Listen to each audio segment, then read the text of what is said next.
Baik, Assalamualaikum warahmatullahi wabarakatuh. Hari ini adalah pertemuan ke-10 teman-teman, setelah UTS kemarin. Jadi saya akan rekam lagi dan saya akan coba menjelaskan untuk masalah pengumpulan data dan metode penelitian atau METLIT seperti itu.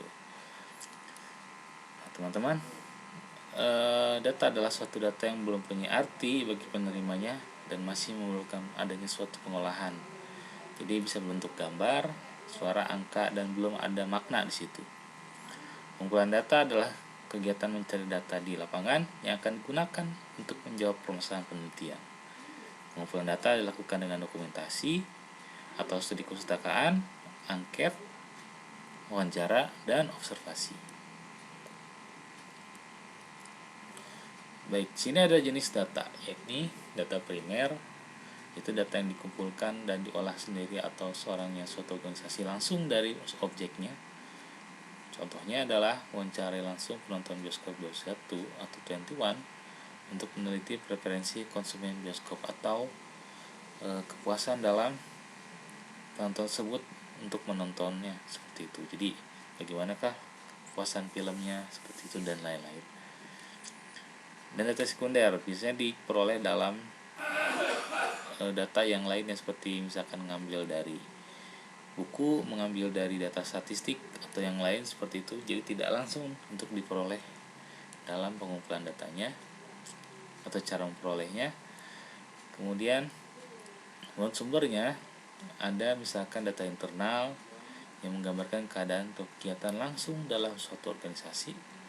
Jadi data keuangan, data pegawai dan produksi serta yang lainnya. Serta eksternal, yakni data yang digambarkan atau keadaan di luar organisasi tersebut atau di luar PT tersebut, seperti itu. Misalnya adalah penggunaan suatu produk pada konsumen atau tingkat preferensi pelanggan, keseluruhan produk, dan lainnya. Baik, ada data kualitatif menurut sifatnya, yakni data yang bukan dalam bentuk angka. Kemudian data kuantitatif, data yang berbentuk angka. Kemudian waktu pengumpulannya di sini ada keuangan per Desember, per 31 Desember 2006, menggunakan data cross section, artinya dikumpulkan dalam waktu tertentu. Kemudian data berkala, artinya data dalam hal ini dikumpulkan dari waktu ke waktu untuk menggambarkan suatu perkembangan atau kecenderungan keadaan atau peristiwa kegiatan. Contohnya adalah perkembangan nilai tukar dolar Amerika terhadap euro Eropa dari tahun 2004 sampai 2006, seperti ini.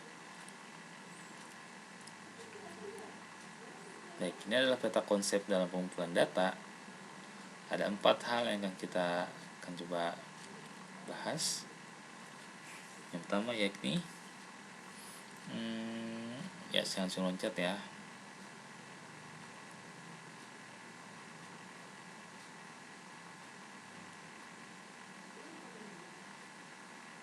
Yang pertama adalah wawancara. Wawancara dibagi menjadi 2, yakni wawancara terstruktur dan tidak terstruktur.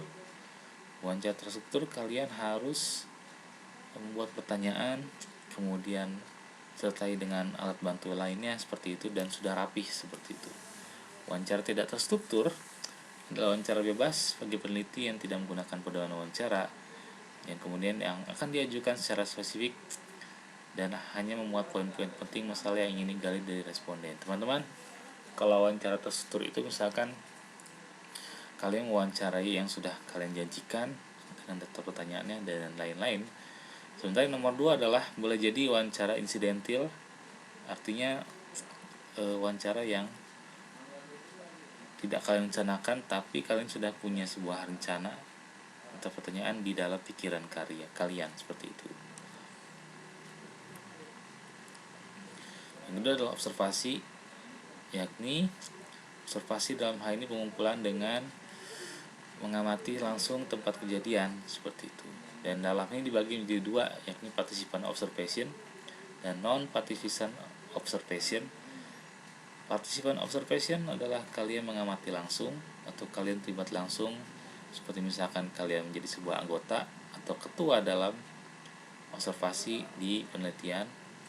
Nah, kalau non participan observation adalah kalian dengan bertanya atau dalam hal ini dengan tidak langsung turun ke lapangan. Misalkan kalian hanya memperoleh data berupa teks tertulis dari seorang observer seperti itu. Jadi kalian hanya memperoleh data yang sudah jadi saja seperti itu.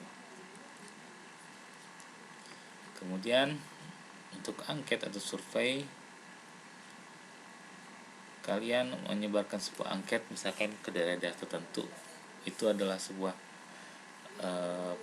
cara untuk mengambil data. Dan angket dibagi menjadi dua, yakni kuesioner tertutup dan kuesioner terbuka. Jadi di sini ada bentuk-bentuk seperti ini. Dan maka kuesioner tertutup adalah dalam hal ini kuesioner yang jawabannya itu hanya menyatakan benar atau salah.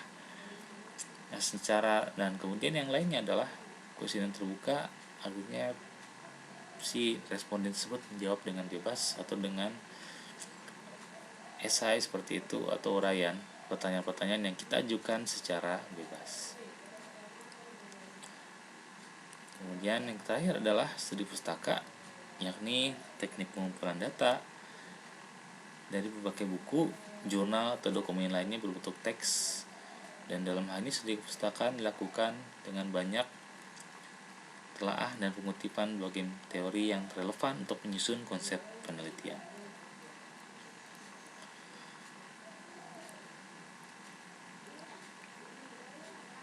Oke teman-teman, karena tesis saya mengenai masalah kelautan dan kerangka analisisnya ada seperti ini, maka pengumpulan data saya adalah seperti ini. Baik, saya akan wawancara Ibu Susi. Kemudian ada sini pakar perikanan ya.